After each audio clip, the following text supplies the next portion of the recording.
Welcome back to another edition of Open Mic, Open Site. I am your host, Kyla Williams Tate, and I am super excited to be here tonight. I am excited for a variety of reasons, not only being here tonight, but what we're going to be talking about tonight is going to be another good show, artistically inspired and influenced. And I'm so happy that you have joined us tonight or are watching this on the replay. So, again, good evening, everyone. Welcome to season 2 of Open Mic, Open Site. I am your host, Kyla Williams Tate, and I am glad that you're here. I want to start by giving a quick shout out to the person in the background who makes all of the things possible and makes all of the things show up on the screen, etc. My super producer, Jordan. Let's give a big round of applause to Jordan. Yes. We appreciate him keeping all things moving smoothly. And every time we do a live show, making sure that it's an enjoyable one. I also want to take a moment to thank our season 2 premiere artist, Daniel Gray Kantar. If you have not watched the episode, season 2, episode 1, around origins. That was our theme for last month. You need to get in there and watch that episode. Daniel was amazing. He spoke a lot about home spacing and his Black home space theoretical framework. He brought poetry and theory and presence and power into the space as we celebrated last month, National Poetry Month. So check out that episode. You won't be disappointed. So thank you again, Daniel. Truly, it was an honor. So let's get to tonight's theme. Tonight's theme is signals and noise. And folks have been asking me, like, how do you come up with the themes? Well, first of all, I try to look around me and see and get the inspiration and figure out where we can find art in these themes, right? So like I could do a theme like watercolors, or I could do something like claymation, or cartoons or film, but I really wanted us to relate to each other and collaborate with each other around these themes, and to in crafty ways find art that represents those themes. And so that's why some of these themes are a little bit out of the box, but I love that for an artistic moment, because sometimes being out the box is really freeing. Most of us have to stay in some tight boxes, and it's crushing our creativity. So tonight we're going to talk about signals and noise. And this is creative work that's inspired by communication, messages, technology, or miscommunication, and the ways that we all are trying to be heard. We live in a moment of extraordinary volume. Let me tell you, there is so much noise circling around us, so much conversation, so many text messages, so many emails, so much social media interaction. There's notifications, there's feeds, there's alerts, there's breaking news, DMs, push notifications, broadcast everything, breaking news everywhere. And in the middle of all that noise, there are signals, right? Quiet ones, old ones, urgent ones, forgotten ones. So tonight, we're going to explore some of those signals together. Some of them come from grandmama's kitchens. Some of that from the sound of rain through headphones at 2 a.m. in the morning. Some from cardboard signs held up at the edge of an intersection. And some from the hands of young people writing their way out of places that try to make them disappear. So let's get into it. So, our first segment tonight is about lost Black American recipes. I want to start this segment talking about food, because food is certainly transmission. When I come into one of my relatives' home, the ones that can cook really good, and I smell those familiar smells wafting from their kitchen, they are transmitting some love to me. They are transmitting that we are about to eat good. So Food is transmission. It is one of the oldest communication technologies that we have. Before the internet, before the printing press, before literacy, was even made accessible to everyone, there were recipes. And Sonia Norwood of Wicked Confections, and her Instagram is at Wicked Confections, spelled WICKDCONFECTIONS, Wicked Confections, has been doing these videos online on Instagram talking about these lost Black American recipes, and that she's on a mission to recover some of those recipes. Jordan, let's take a look and see what Sonia's talking about. This might give the burnt sugar cake a run for its money, but I'm zesty, so take that with a grain of saltine cracker. Icebox pie has been requested repeatedly in the comments, and this pie was connected to historic Black-owned businesses, including Fraser's Cafe Society in Atlanta, a restaurant that helped shape the city's food scene while actively challenging segregation in the 1960s. We're losing recipes, and I'm going to find out if that's for a good reason. All Black History Month, I'm making Black American recipes we left behind. Today, it's lemon icebox pie with soda cracker crust. Before electric refrigerators, Southern households used something called an icebox, an insulated cabinet cooled with blocks of ice delivered by wagon. For Black families in the South, iceboxes made new desserts possible. Cold, creamy pies that didn't need long baking. Something refreshing and luxurious in the middle of brutal summer heat. Black cooks were working with what they could access because during segregation, access shaped everything about how people cooked. Many Black neighborhoods had limited grocery access. Some grocery stores would not serve Black customers at all, or only offered restricted selections. Traveling to shop safely could require long distances. Fresh dairy spoiled quickly in extreme heat, and specialty ingredients cost more or simply weren't available. So Black cooks built desserts on what they could reliably get. Sweetened condensed milk, shelf-stable, affordable, no fresh dairy needed. Lemons are bright with bold flavor. And the crust? Soda crackers or saltine crackers were used. Graham crackers weren't always easy to find. Saltine crackers were cheap, common, and always in the pantry. So they crushed them with butter and sugar and created a crust that was buttery, slightly salty, sturdy, and completely unique. And the substitution became the tradition. That's how segregation shaped flavor. Icebox pies showed up everywhere. Family reunions, Juneteenth celebrations. Lemon icebox pies traditionally use egg yolks for richness. The yolks give it this silky, luxurious texture. Historically, many versions were simply chilled to set.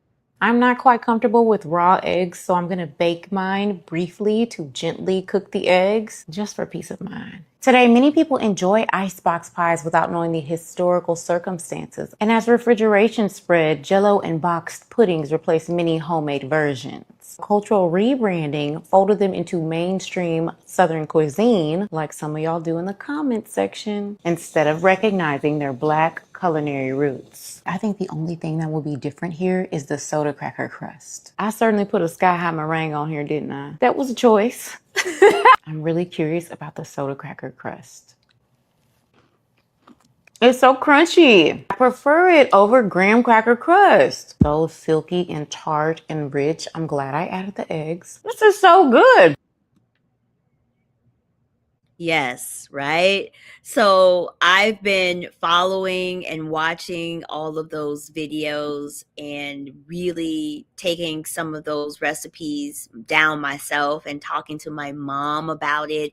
And it's been something amazing that's happening between her and I, because she's older now, 77, and not cooking. And so talking about some of these recipes really is helping her to go back in her memory and remember food and desserts that her mom used to make for her.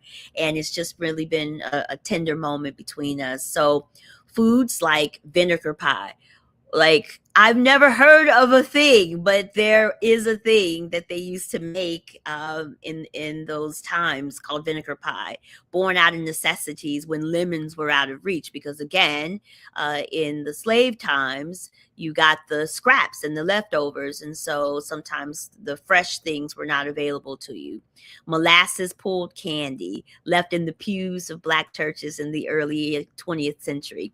Burnt sugar cake, which I made and is one of the best things I've had this year. Sweet potato butter, banana croquettes. I've never heard of any of these things, but Sonia Norwood is helping me to get back in touch. And I hope that you start following her too and getting some of these lost Black American recipes.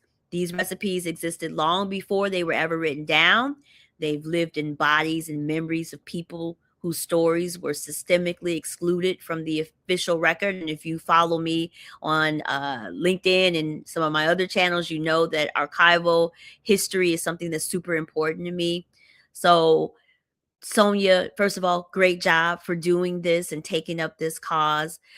She said something really meaningful that has stayed with me in one of the episodes. She says that because we go through the day and do certain things and then we don't know why we're doing it. So she said that, and that really like stood with me. Like when I warm the oil before I put my cornbread into it, that's a transmission. I saw my mother do it that way. She never instructed me to do it that way, but I saw her do it that way. So when it was time for me to make my own cornbread, I of course warmed the oil. I poured the warm oil into the cornbread batter, mix it up, and then pour it in that hot grease pan so that it makes a nice crust. That's transmission.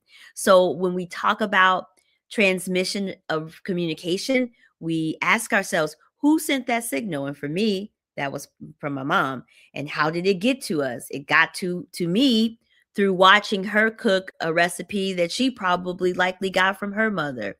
And was there noise that might have tried to drown that out? For sure. It's called Jiffy Mix, okay? Now, Jiffy Mix gets it done when you need to get cornbread quickly. But when you want that down home soulful cornbread, that recipe that has been passed down from my mom is the way to go. It does make a difference and it tastes way better than Jiffy.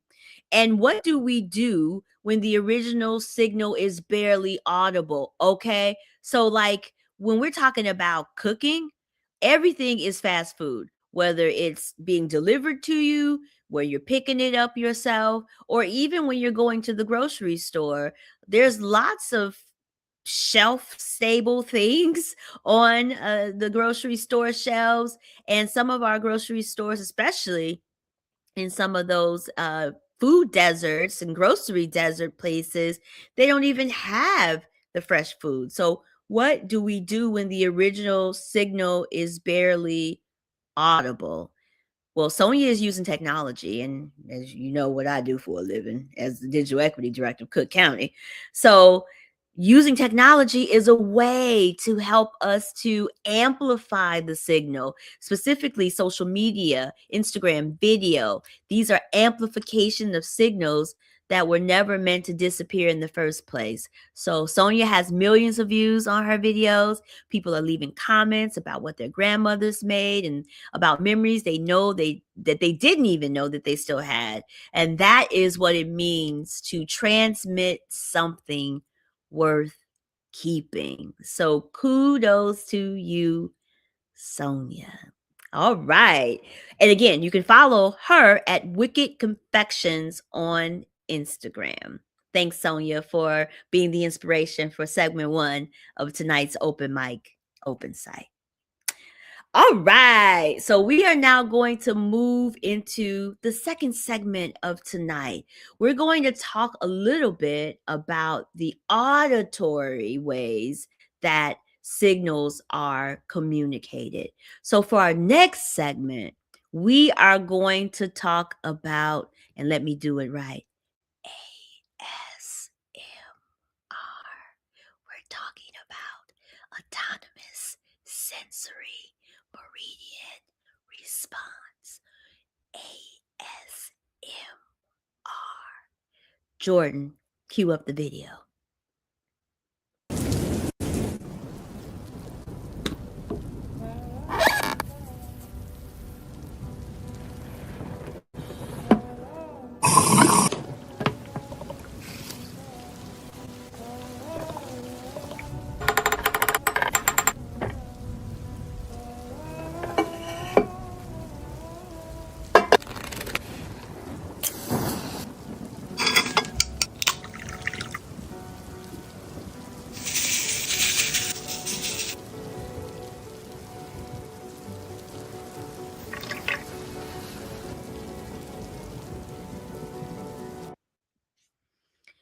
So I found this video, and there's many videos, of course, that come online in your social media feeds with ASMR. And when I initially was introduced to it many, many, many years ago, I was thinking, why are these people whispering? Like, are they trying to, be enticing? Like, what is going on, and what is with all the noise and the clinks and the glasses and all that kind of stuff? And there's no words that are being used, which was interesting to me, to be drawn into a video with all the noises happening but no words happening. And all of that soft whispering, those tapping slowly on surfaces, carefully folding paper or ripping paper. And then you feel something kind of shift in your body, a kind of calm sometimes, a tingling, a quiet that moves in from your scalp and travels down your spine. That is ASMR. Again, autonomous sensory meridian response. It is the term that researchers gave to a very specific, very physical sensation that some people experience in response to certain sounds and to certain visuals. And I was really attracted to that video that we just shown because, one, it was a mom and her daughter, and that looked just like a beautiful time. Two, they were making art with salt, something that I had never seen before, and using paint to color the salt. And that was like super interesting to me, but also the aesthetics. It was pink, and the seltzer water that she was drinking was also pink, and just the colors, and even the music playing in the background, it just really made me feel calm, and it made me feel really interested, and I watched it a couple of different times. And so the triggers of ASMR do vary by person, but common ones include soft or whispered speech, slow, repetitive sounds like tapping or crinkling of some paper or scratches, the sound of someone performing a focused and careful task, gentle, deliberate movement on screen. And again, I didn't know this to be true, but according to research, not everyone experiences ASMR. For some people, it doesn't register at all. But for those who do, the response can be significant. Research also says that using brain imaging has shown that ASMR content can decrease activity in regions associated with stress, similar to what happens during meditation or a gentle massage. Now, I am a meditator. I meditate every morning, is how I start my morning. First thing I do when I get out of bed is meditate. It helps to set my purpose and intention for the day. So I can see why I was attracted to the ASMR. And also, what I find fascinating about it is that it's a communication form that's kind of intimate, right? And I don't mean like intimate in the romantic, sexual way, but many ASMR creators make direct eye contact with the camera. They may speak very softly as if you are the only person in the room. They simulate care and close personal attention, that is a signal, a very specific signal. It says that you are safe. It says that you are seen. It says that nothing is demanding anything from you right now, which for very busy people, being pulled in many different directions, what a gift to sit in the moment of 90 seconds and feel like nothing is being demanded from you in that moment. So, in a loud, very loud, and fragmented world, I think that message lands differently, certainly lands differently for me. So, that is ASMR. Now, the other end of the auditory signaling is ambient sounds. And I want to show you something different. It's the same idea, but different form. This is a video of 432 um, HZ's crystal singing bowls. So we're going to play this video and then I'll tell you what all of that means.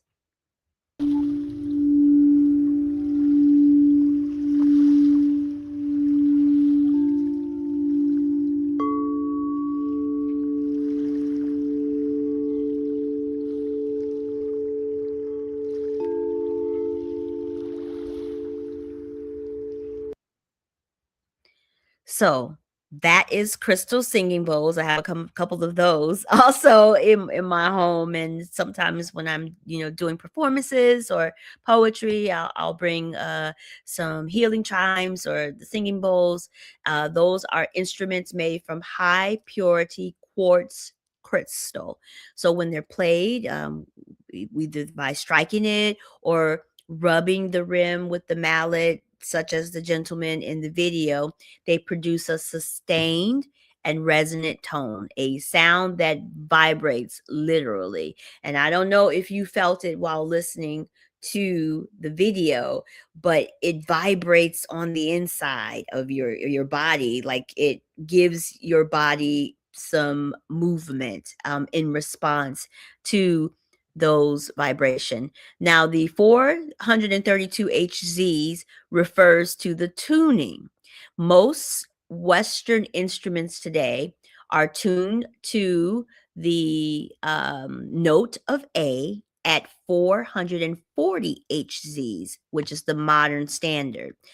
432 HZs is tuned slightly lower. So to the ear, it sounds a little warmer. It sounds softer. It sounds less bright, less chaotic, a little bit more calm.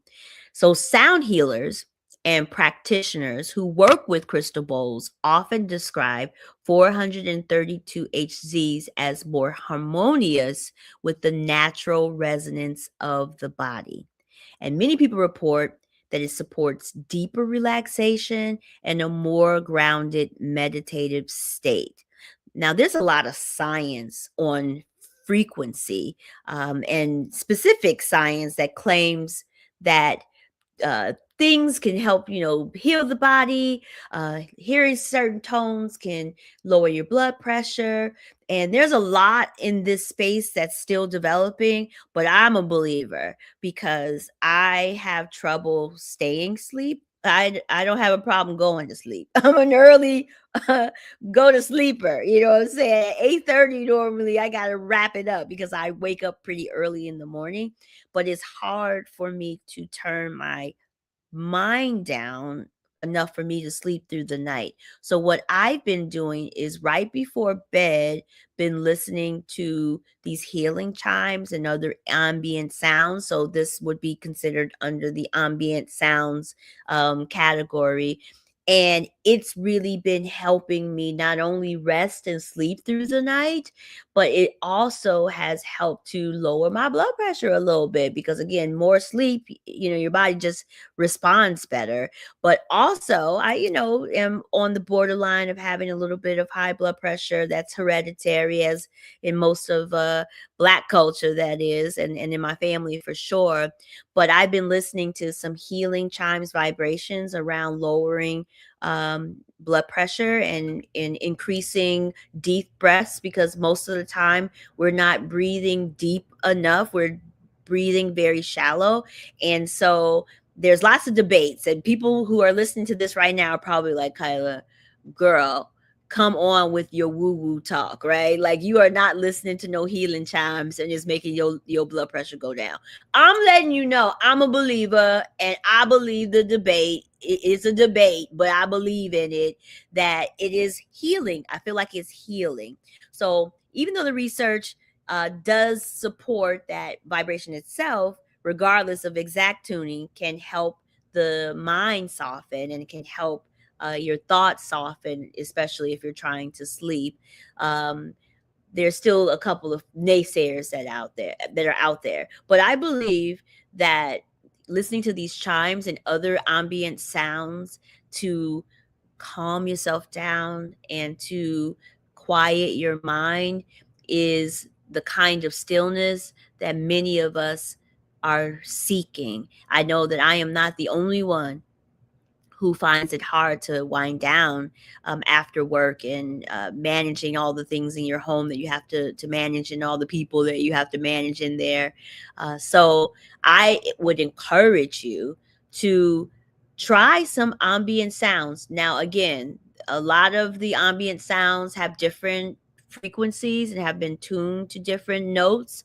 So you need to maybe find something that works for you, because ambient sounds sometimes can be disruptive. Like, it can really cause a little bit of auditory discomfort. And so be mindful if you are seeking some ambient sounds to maybe move into more of a meditative state, that you want to be careful that you find the one that works for your body, one that brings about the stillness and the quiet versus disruption and discomfort. So that's the care note for you. So, because every vibration is not neutral, so, and it moves through the body, and for some people you got to give yourselves a heads up. So one of the things that I have learned through research, as well as through many physicians, is that if you are pregnant, especially in the first or third trimester, you may want to keep the volume low and tune out gently if anything feels uncomfortable, because believe it or not, those healing chimes can impact and sometimes bring about labor. I know y'all are looking at me again saying, what are you talking about, Kyla Williams Tate? I'm telling you that the science is there to support that. Also, if you have epilepsy or a history of seizures, please be aware that specific sound frequencies can, in rare cases, be triggering. So use your own judgment and feel free to mute or step away if you're listening to some ambient sounds and it's beginning to make you feel uncomfortable or making you feel unwell. And if you have tinnitus, which is the ringing in your ear, or significant hearing sensitivity, or any other inner ear conditions, this type of sound can occasionally intensify symptoms. So please protect your hearing and adjust volumes as needed. And then lastly, if you have a pacemaker or any kind of electronic medical implant, sound baths or using ambient sounds at any volume may interfere with that. It's considered low risk, but as always, trust your body and consult your provider if you're having any concerns. And finally, for everyone, sometimes this kind of sound can bring up unexpected emotions. So I remember May is a tough month for me. My dad passed away in May, on May 16th to be exact, several years back. So listening to my ambient sounds one of those days leading up to the 16th brought on a lot of emotion, and that's normal. And that's actually part of how it works and why it works. So if something surfaces, you don't have to stay in it. Protect yourself for sure. Be gentle with yourself always. You can simply open your eyes or take a breath or come back into the room or simply just turn it off. But I wanted to provide an opportunity for us to artistically explore both ASMR and the ambient sounds as an opportunity to see the art in sonically transmitting peace, stillness, and care. And so that is our second segment for this open mic, open site. I hope y'all are enjoying this conversation. I am like speaking some good stuff to myself that I'm like, I need to take a note about that for future references as I continue to move through this life's journey. So we're going to switch and change the script a little bit. We're going to move into our next segment for tonight, which I'm super excited to talk about. And I wanted to really explore something that I don't know that we talk enough about. We see them all the time, especially in this time because there's been a lot of protests as of late. But this notion that protest signs are art too. So let's talk about protest signs. If we're talking about signals, if we're talking about trying to be heard, there is nothing more direct than a person holding a message above their head in the middle of a street among a whole bunch of other folks, or even a small bunch of folks. So protest posters are one of the oldest forms of public communication that we have. Now, there's a intention behind protest posters. They have to work fast, meaning like you can't have a gazillion words on there because people are maybe not going to be able to read it all, and it might be too small for them to read. It has to be self-explanatory, so it can't be something that requires a lot of explanation. So you don't have a lot of time to explain context in a protest poster. No footnotes. And as someone who's been writing a lot of academic papers lately for publication, those footnotes is kicking my butt. So protest posters don't require no footnotes, and certainly like no paragraph breaks, right? Now, artistically, you've seen protest signs where maybe everything wasn't lined up, as evenly on a page. It wasn't center justified. Sometimes it's left justified, right justified, but certainly no paragraphs on the protest sign. So a protest sign is a signal that has to cut through noise in real time, in real space, and typically in a crowd. So just imagine you attending a protest, if you haven't already, and like all the things, the chaos that is happening, even in those organized protests, there's always just a whole bunch of stuff going on, a whole bunch of people. You got to be walking here, moving there. Sometimes if there's opposition to your protest, there may be some law enforcement, and I've seen, animals and horses at protests. But there's something uniquely artistic about how protest signs show up, and the ones that are really colorful and memorable and transmit a signal, communicate to you or touch you in a way, those are artistic design choices. Color theory, typography, visual hierarchy. Sometimes there's poetry, and if it's got poetry on it, I'm all for it. The discipline of saying something devastating in 4 words or less on a cardboard poster that you pick up from the local corner store that many kids have used for their art projects or their science fair projects.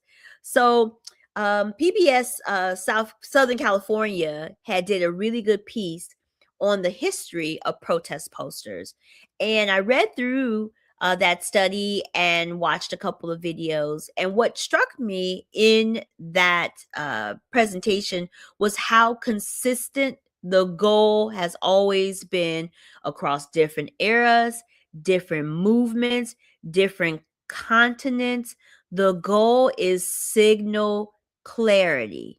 It's saying in a protest poster, how do I say this true thing clearly loudly, and in a form that can travel. Travel with me carrying it, travel with me holding it under my arms because my arms are hurting, traveling with it to get photographed so that it shows up in other places and it survives. This kind of signal is around surviving the moment, surviving the protest, ensuring that your message finds its way to some host who can receive it, read it, take it in, repurpose it even when they're retelling the story of how they were participating in the protest and saw this cool sign that said this. It's given poets lots of inspiration. It's helped to build taglines for movements. It's helped to even start organizations. A lot of these protest posters. Now, some of the signs did not survive because posters aren't made to last forever. But some amazing protest posters are across our country in museums now for viewing. And I am just in search of all the places and spaces now that I have read this study around protest signs. So I want to know which museums here in the Chicagoland area have protest posters in it. And I wonder what museums where you are has protest posters in it. You should probably put that into the comment section so that if we're visiting your town, we know which museums or other places that display public art have protest signs, because I would love to see them and I think others might be interested in that. Protest posters are images that defined a moment. They are a timeline map, which I think is just amazing. You can take protest posters from the Prohibition era, all the way up until our current No Kings protests that have been going on. And those protest posters lined up sequentially tell a historical story about what is happening in your place, in my place, in history, in all places. It's a piece of cardboard and some marker or some paint doing the work of photography. And I think that is amazing. So, protest posters are indeed art.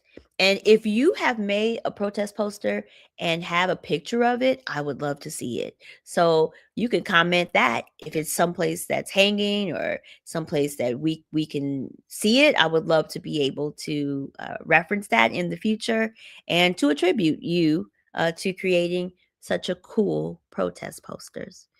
And that is going to wrap up our third segment for Open Mic, Open Site. We are moving right on along tonight. I hope that you're enjoying what we are discussing. And if you are an artist that's interested in sharing your artistic viewpoint, your artistic creations, or just, wanting to talk a little bit about a couple of little things that are related to being a creativist or a creative or an artist or whatever you define yourself. Art here at Open Mic, Open Site, art is an expansive opportunity. So, however you describe yourself creatively, if you would love to present here on Open Mic Open Site, we would love to have you. We love having little company here on Open Mic Open Site. Certainly reach out to us. We want to hear from you and align you with one of our themes coming up for this second season. So, our last segment of Open Mic Open Site tonight is something that I am just in love with. I want to talk a little bit about zines and introduce you to an organization called the Stomping Grounds Literary Arts Initiative, because literacy is liberation and art is resistance. Okay. That should probably go on a protest poster somewhere. That might be my protest poster. So I want to end this tonight's segments, that is, with something that happened to me recently, and it's really stayed with me. I attended maybe 2 weeks ago the Empowering Justice convening hosted here by Illinois Humanities. Illinois Humanities is our Illinois statewide humanities organization. They do amazing work. Shout out to the Illinois Humanities team. And in that space, I was introduced to an organization called Stomping Grounds Literary Arts Initiative, or SGLAI for short. They were founded in April 2021 by award-winning teaching artist Elgin Bakari Smith, and they bring professional level workshops in creative writing, visual arts, and audio engineering inside juvenile detention centers in Chicago and in the suburbs. Their motto is literacy is liberation and art is resistance, which of course is now becoming my protest poster. And at the convening, I attended a session that really talked about how this organization is using poetry inside of these centers, and how youth are expressing themselves and using poetry as a way to self-regulate, to atone, to express, like all of the things that one would think that a young person would need to do when they find themselves in a situation that has them incarcerated. The quiet time gives you a lot of time to really think about who you are, who you aren't, what you want to do, what you would like to be, uh, better decision making going forward. And all of that is coming out in poetry and in rap and hip hop and music. And so Bakari was showing us some of the poetry that had come from those youth, and had actually shared this zine that was created by some of the young folks that are um, incarcerated currently. And this is artwork that they have drawn, yeah, artwork that they've drawn, and inside of it is it's lots of beautiful artwork and poetry and short stories. And we received a copy of this zine if we attended that workshop, which I did. And we all went around the room and read some of the poems of the young people. And then Bakari would tell us the backstory about some of those kids, and what was their trajectory and what has happened to them or what will happen to them. And this is all with permission, of course.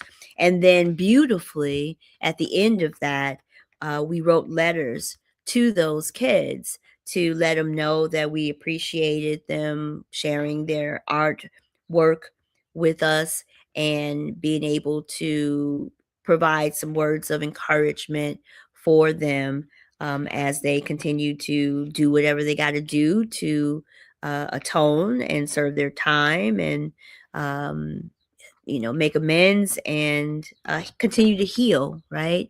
Writing is such a healing space.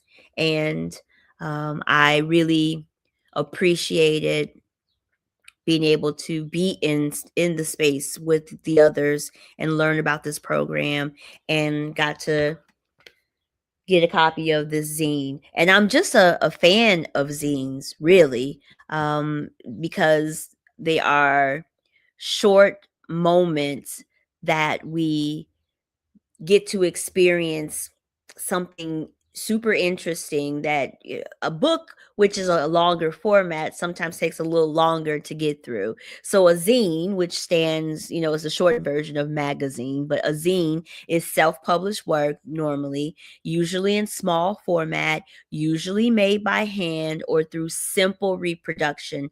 Zines have a long history as a tool of community communication. So punk scenes, queer communities, activist movements, anyone who needed to say something that the mainstream press wasn't going to say for them or allow them to say, the zine is a place for that to get done.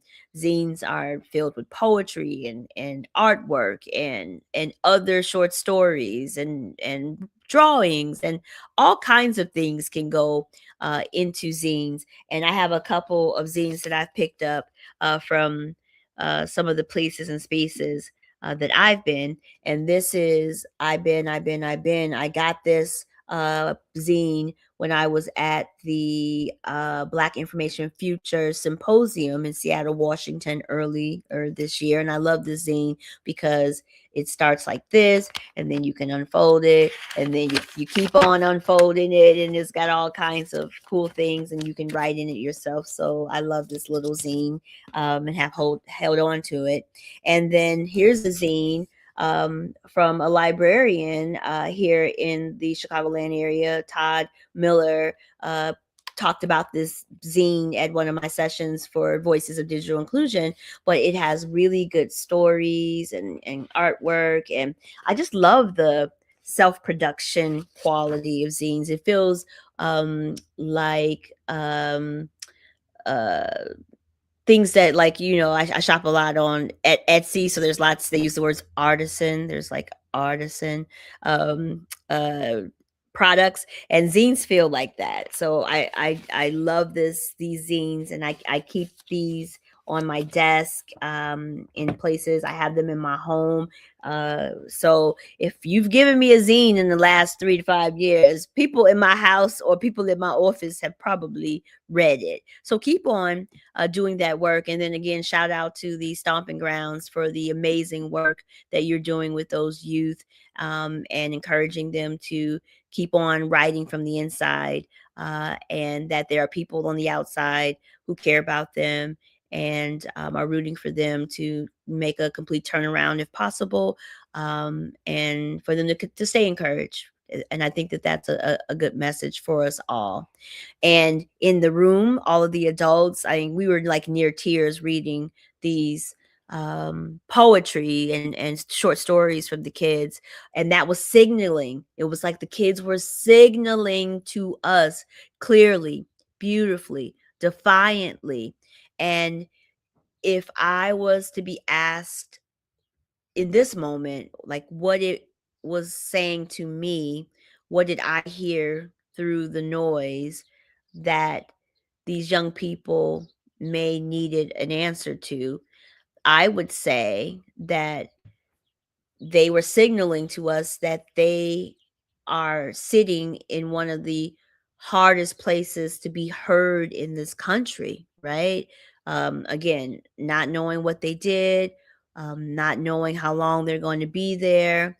And then the way that we navigate justice here in our country, um, it's a hard place, right? That tension existed and continues to exist in a lot of spaces, but the stomping ground is making sure that those signals have form and shape and container, and a way to travel. And that is what art does.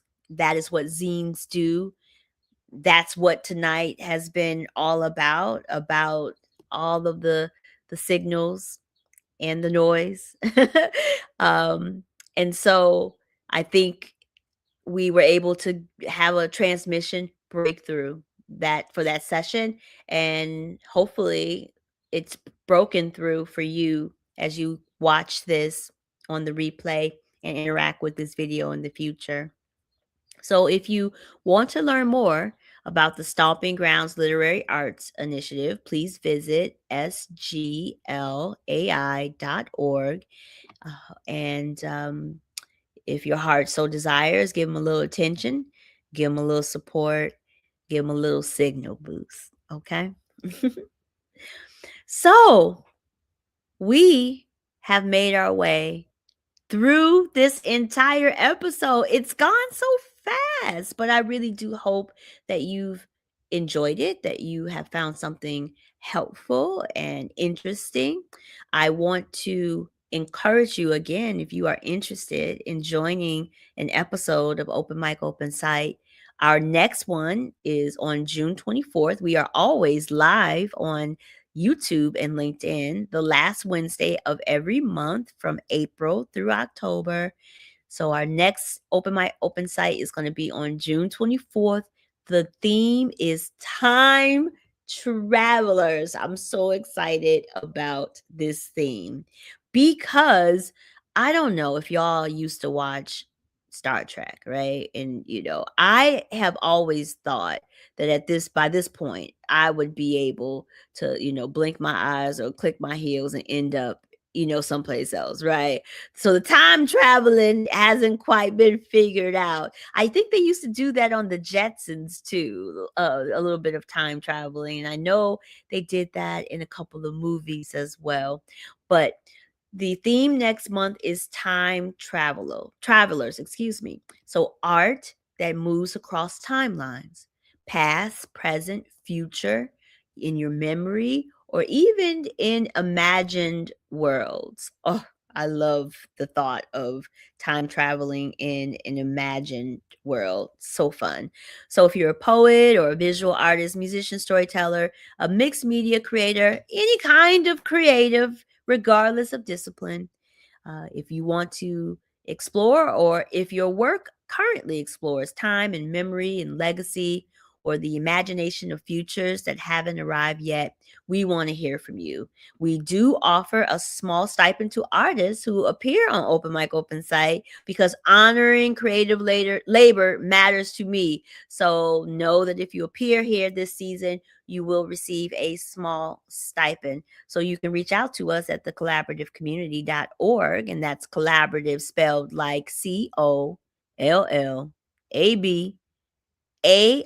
because the art is the heart, IVE community.org. Or you can send us a message directly or contact us on any of our social media and send us a little note, and we'll be sure to get you in for the June 24th episode, Time Travelers. So come travel with us.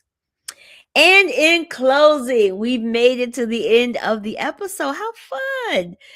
Tonight we talked about recipes as transmission, about sounds that carry calm across distance, about the art of the single urgent sentence held above a crowd, and about young people writing themselves into existence from places that may have tried to silence them. Signals and noise. What are you sending? Who is trying to send it? And what noise are you willing to cut through to get there? I don't think that those are rhetorical questions. I think that's the work. So, for everyone here tonight, thank you for being present. Thank you for witnessing. Thank you for listening.